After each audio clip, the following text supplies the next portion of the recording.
두창이가 똥줄 좀 탈 것 같습니다. 벌써부터 공개적으로 반란을 일으키겠다는 국힘 내 정치인이 나왔습니다. 아무 말도 하지 않고 아무 일도 일어나지 않는 걸 즐기던 안철수가 웬일로 한마디 했습니다. 안철수는 오늘 MBC 라디오 김종배의 시선집중과 인터뷰에서 대통령실 비서실장, 안보실장, 정책실장 모두 자진 사퇴하는 것이 맞다 생각한다고 밝혔습니다. 특히 골 때리는 부분은 조만간 있을 최상병 특검법 표결 처리에 저 개인적으로는 찬성이라 말하며 찬성표를 던질 것을 암시했습니다. 그리고 안철수는 차기 국민의힘 당대표에 도전할 생각은 없다고 말했습니다. 자, 이거 생각보다 두창이에게 들이받는 인간이 빨리 튀어나왔는데 그게 하필 안철수인 게 상당히 웃긴 부분입니다.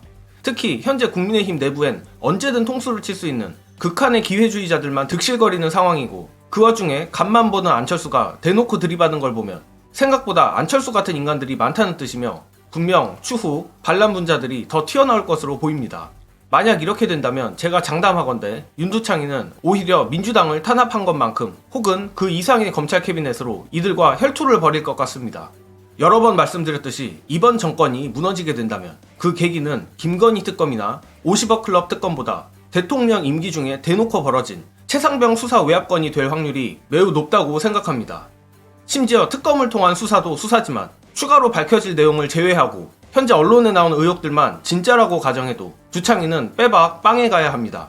그리고 최상병 특검에 찬성한다고 공개적으로 말한 인간만 안철수인 거지 물밑에선 이미 거부권을 무력화하기 위해 필요한 8명이 충족됐다는 얘기가 있는데 이 부분은 영상 보시고 이어가겠습니다. 이제 국회가 열리면 특검법이 릴레이로 그냥 두루룩 올라갔던데 하나만 통과가 돼도 이 정권은 치명적이고 맞아요. 제가 늘 말씀드렸다시피 최상병 수사외압 사건 관련해가지고 수사가 이루어지면 대통령 빵에 가야 됩니다. 통과가 돼서 수사가 본격화되면 어차피 가야 되기 때문에 선택의 여지가 없습니다. 그래서 제가 특검법의 줄줄이 사탕을 이야기를 드렸던 게 거부권 행사하면 되지 라는 생각이 이제 안 먹힙니다. 자, 다음 총선은 2028년이고요. 윤석열이 거기에 공천권의 영향력을 행사할 가능성은 0입니다. 그럼 이제 이번에 배지를 단 국회의원들이 윤석열 말을 듣겠습니까? 21대 때 거부권 행사할 때 그 난리가 났는데 지금 192석이잖아요? 그러면 적어도 8개만 있으면 거부권이 그냥 무력화가 됩니다. 자, 김영태, 안철수, 나경원 그리고 윤상현, 권성동, 김기현, 주호영, 김태호 벌써 8명이죠. 아, 거기에 장제원의 친구 김대식.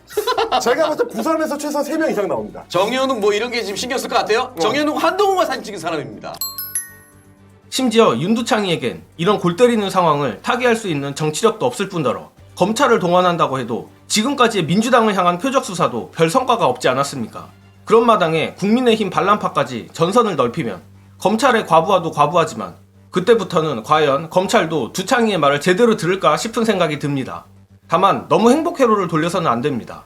서두에 말씀드린 안철수도 최상병 특검법에는 찬성한다 의견을 밝혔지만 김건희 특검법에 대해선 그 문제는 검찰에서 아직 수사 종결이 안 됐다며 특검은 검찰 수사가 끝난 뒤 미진할 때 하는 것 아니냐고 한 발 빼는 모습을 보였습니다.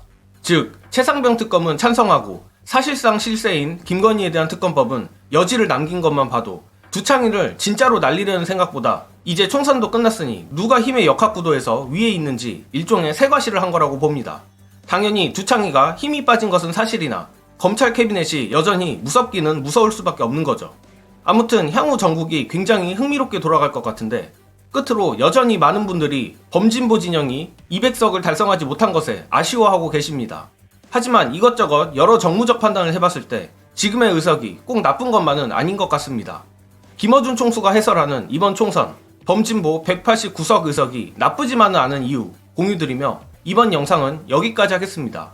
시청해주신 여러분 감사합니다. 마지막으로 한 가지만 더 하자면 200석 얘기를 많이 하길래 200석을 넘지 못해서 이제 아쉬운 마음들도 있고 선거가 끝났으니 밝힙니다만 200석으로도 윤 대통령을 탄핵시킬 수는 없어요. 헌재 때문에. 헌재 구성을 보면. 그리고 모든 작용은 반드시 반작용을 수반합니다. 200석 이상의 의석수는 국민들의 균형 감각을 다시 작동시켜요. 이번엔 야당이 크게 몰아줬으니까 다음 대선은 또 다른 균형을 찾아야 되겠다는 어떤 기제가 작동하게 만듭니다. 그리고 그런 큰 흐름을 한번 형성이 되면 없애기가 굉장히 어려워요. 더구나 이번 대통령 임기 중에는 더 이상 총선이 없기 때문에 그 진영의 비윤과 반윤은 사안별로 반기를 들 것이라 야당의 억제력은 충분하면서 반작용은 최소화할 수 있는 절묘한 수치라고 저는 생각합니다. 그래서 200석을 넘기는 것이 불가능하다고도 생각했지만 좋다고도 생각하지 않습니다. 총선 한번 이기고 다 끝날 건가요? 아닙니다. 이 정치는 2년 후에 지방선거, 그리고 3년 후에 대선, 그리고 그 다음 총선 계속 이어집니다.